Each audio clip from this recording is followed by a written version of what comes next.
Hey guys, how are we doing today? So today we're going to kind of kill two birds with one stone. So there's something I wanted to talk to you guys about. Um, and it's also immunization day for the pups. So we do vaccines at 6 weeks, 9 weeks, and if anybody would still happen to be here, 12 weeks. But the first two vaccines, this is like just an example of what I get. And I realize it's backwards too, but it's just a classic, a 5-way, they call it. Like you don't, oh, I got a dog hitting the tripod. Like you don't want to go in there and hit them with a ton of stuff. So a 5-way is just a basic place to start. And then, so I give that at 6 weeks and 9 weeks. And then if anybody were still to be here at 12 weeks, then I would go to what would be like their normal whatever. Because from there you can choose, like, what do you want them to get? Some people want them to have the Lyme's vaccine. Some people don't want them to have the Lyme's vaccine. So it's very situational. So this is the way that these come. This particular, they can come all different ways. You can have some that are like preloaded in syringes. So it's all done for you. This is, okay, so this is a powder. So if you look in there, it's just like a powder loose in there. And then this side is your diluent, your liquid. So you combine those two and reconstitute it. So you mix it up in your syringe and then you give it. So that's how we do that. I'm going to do one and then I'll start to ramble about what I need to vent about. However, honestly, it's probably not going to be a whole lot of rambling because I'm not very good at, or a lot of vaccine filling because I have a hard time doing more than one thing at once, but we're going to try it. Okay. So you just take your diluent, your fluid, put it in, and then you draw it up as I slipped out. Draw it out. Draw it out. And then you put it back into the powder and you just shake it. Shake it, shake it, shake it, shake it, shake it, and then you draw it back out and you can give it to your dog. Okay? That's how it works. And then I always make sure that I save the stickers from both of these vials because you never know if there's like a recall ever on this stuff, and they're like, oh my gosh, any dog that's had this particular batch, there was a problem with it. So like, that way you can look back and go from the lot number and expiration dates and all that stuff. You can be like, okay, is that what I gave my dog or not? So I save everything. Okay, time to vent. Okay, so here's my thing. And when I go on about this stuff, it's never to try to make people feel bad, because inevitably when I talk about stuff, it's a small enough world that everyone's like, I know she was talking about me. And I'm not trying to like bash anybody ever. I'm just here trying to save everybody headaches and educate people. So here is what happened to me lately. So I sold a dog a couple of years ago to somebody, and not I'm not going to say that. Okay, so I sold a dog a couple of years ago, a puppy, and the one and only time that I've sold a dog to a non-working home. Why I broke my own rule, I can't, I don't know why. I think I talked to the guy on the phone, and he was super, super nice. And he had Anatolians in the past, and he had a huge yard, and it was fenced in. And he was like, "Look, I know all about these dogs, so it's fine." And I was like, "Okay, I guess." Why I did that, I don't know. That's my fault for being an idiot. Okay, but I did it. I can't go back now, and I will never, ever in my entire life do that again, ever. Anyway, so time goes by. I hear from this guy periodically. Things seem to be moving along per usual. Not a big deal. Nothing to see here, right? Until a couple days ago, he reached out and was like, so yeah, the dog just bit my wife in the face. And I was like, I'm sorry, what now? Like, that's kind of a big deal, right? I'm like, tell me everything. Tell me what happened. He's like, well, it was really sudden. It was out of nowhere. Like, he just like attacked my wife. And I'm like, that's wild and really unusual because that does not normally happen. Um, Dogs don't just attack somebody for fun unless there's something wrong with the dog. So, like, if they have something wrong upstairs, like a miswiring, sometimes you'll have a dog that's just not wired right. But the majority of dogs, um, they don't just attack somebody. They just don't. Um, like that's not a thing. So I'm like, okay, let's back the truck up here and let's talk about tell me everything. Tell me about what the last 2 years have looked like. Um, Tell me about just talk to me about everything that's happened. So he's like, okay. Um, I said dogs usually will give a million warnings before they'll bite. And we as people, a lot of times we miss those warnings because we're humans, right? So we're not used to looking at a dog and sometimes analyzing all the little body language that they try to give us and try to tell us that there's a problem. And that's exactly what happened in this situation. So we backed it up and we just really looked at everything. And here, this dog has been trying to tell this guy for since the beginning that there's been an issue. And the owner just was not paying attention. Like I told him, I said, this is 99% user error with these dogs. Um, so let's go backwards.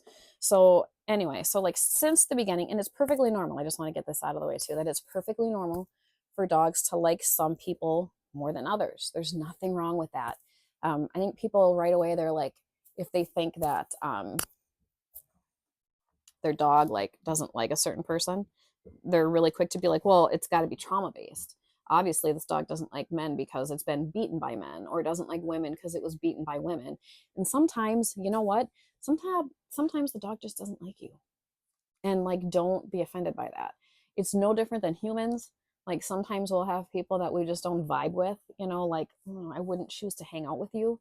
So what do we do as humans? We just don't hang out with that person. We're not friends with that person then, because for whatever reason we just don't get along. Dogs are the same way. um, and oftentimes it's um, if they have that feeling, they can't get away from it. Like, if that's who you're in a house with, you don't have a choice at that point then as a dog than to just take it. um, so we forget that a lot of times, I think. Um, and nobody should feel like triggered about that or upset about it. So, God, I talk a lot. So this is like 100% the situation of what happened with this couple. So the dog had always been okay with the man, the husband. He kind of that kind of became his person pretty early on. Um, but the wife, not so much. And so what they had been doing for the last couple years from the beginning with him is the wife was just kind of like inserting herself in his space, kind of like, I am going to make you like me. I'm going to win you over and you're going to fall in love with me and it's going to be beautiful and you're going to learn to love me. And the dog from the beginning was like, dude, I don't really want to love you. So I talked with the owner about that and I said, what kind of signs? Well, here from the beginning, the dog always was like, oh God, please just give me a little space. We kind of try to pull away. Trying to be like, oh, she would like try to kiss his face and he'd be like, ugh. And so instead of respecting those signs and boundaries, she would just be like, go harder. Like, nope, you're going to love me. You're going to learn to love me. And it then slowly started escalating to, he said, sometimes the hackles on his back would kind of come up when the lady would like grab him by the face and kiss him. And he was like, mm. and then started kind of like a growl sometimes when she would kind of do this and kind of like, come here, you're gonna love me. And then finally, the night of the bite happened. The dog was sleeping, and the lady apparently kind of laid on him and grabbed his little facicle and was like, "Hey, I'm gonna kiss you." And while he was sleeping, was then suddenly woken up, and he was like, "Let's take a bite out of crime."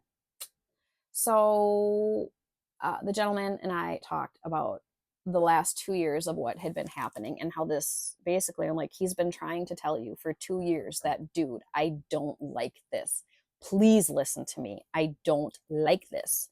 And finally, it was when you have a dog that's completely sound asleep and then that's how you wake them up. Like I tried to explain to him, I said, if you were in a dead sleep and all of a sudden somebody like jumped on your bed, would you take the time to open your eyes, turn on the light, and be like, dude, who's on my bed? Or would you punch first and apologize later? Like, that's like she's now inserted himself yet again into his most intimate and personal space in his bubble. Plus, he was in a dead sleep. That's a lot.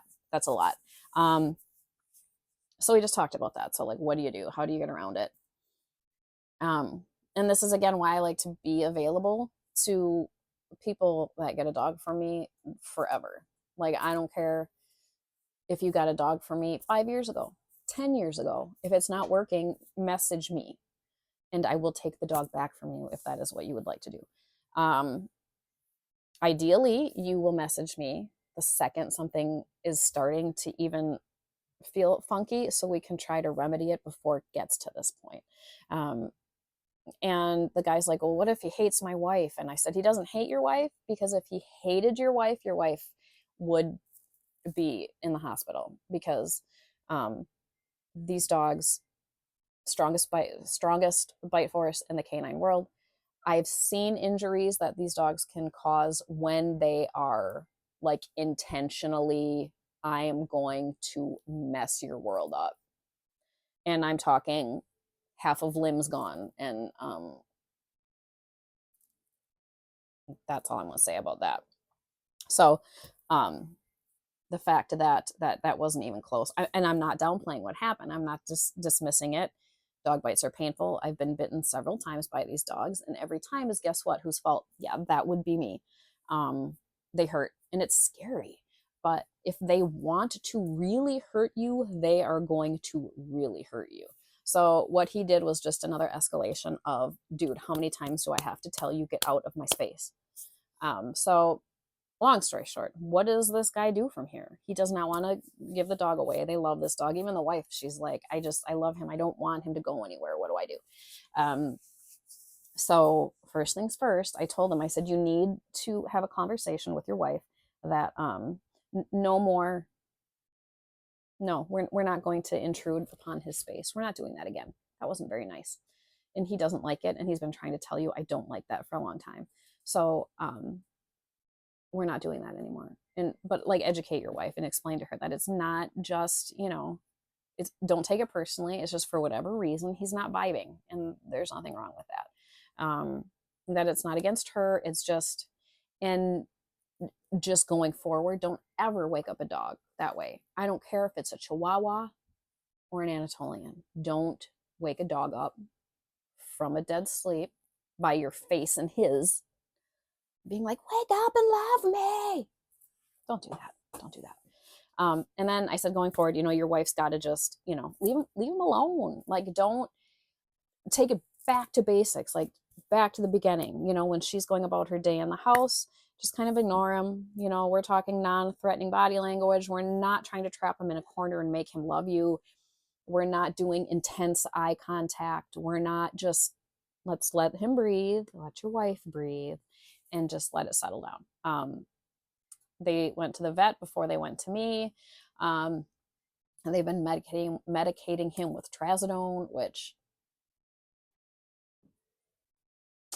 trazodone is also is a human medication, and it just basically will stone you depending on the dosage. And that's what they've been trying to do to him, is just snow him. The problem that's happening with that, which is also not uncommon in humans and animals, when you're trying to dose a dog or a human with something like that, is when they come out of that, they can have some rage. They can have kind of a kickback effect on it. So just no, no. Before you reach for the meds, look at your situation and try to see, okay, is there something I missed? Because it's probably something that I missed. And reach out to your breeder or somebody that knows more than a lot of vets do. And I'm not downing on the vets. I'm not trying to do that either. But a lot of vets are not familiar with livestock guardian dogs, especially Anatolians, and they just don't understand the way that their brains tick and you know how it works. So sad situation for sure. And you see that often more and more. And he asked, you know, should I have him neutered? And again, I tell people wait until they're 2 if you can, or as close to 2 as possible.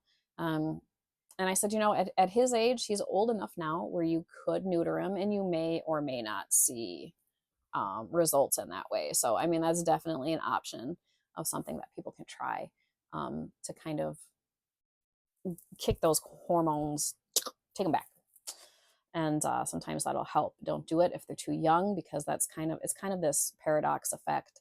You would think that taking away the hormones would calm them down, but if you do it when they're too young, research is finding more and more and more that you'll end up exacerbating the problem, because oftentimes what people think that they're seeing is rage and aggression is actually anxiety and insecurity that just is masked by anger.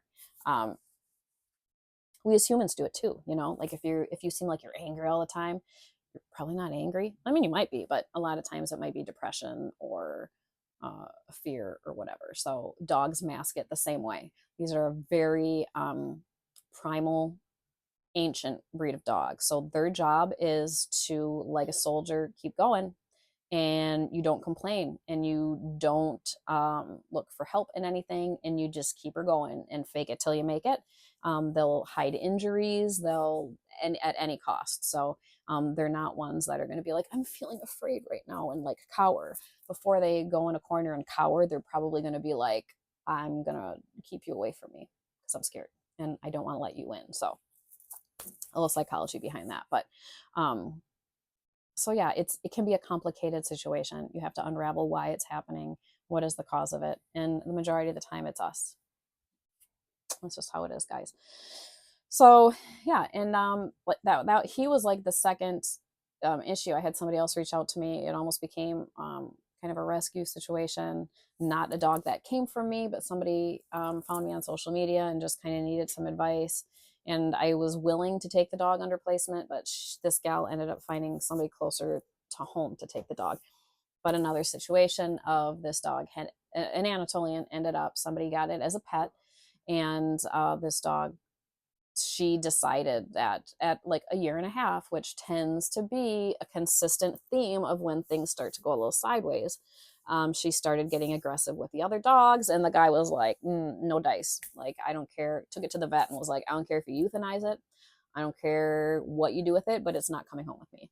And anyway, luckily somebody at the vet staff said, I know, like I'm kind of familiar with this breed, so let's try something else. So luckily that dog had like a stay of execution and is now in the hands of somebody else. So that's good. But another situation of at like a year and a half, at that age, things can kind of get hormonally charged and things can go a little wonky. So not unusual, not abnormal, but not okay. It's like one of those things. Like when you have teenage humans, a lot of times they'll start acting stupid.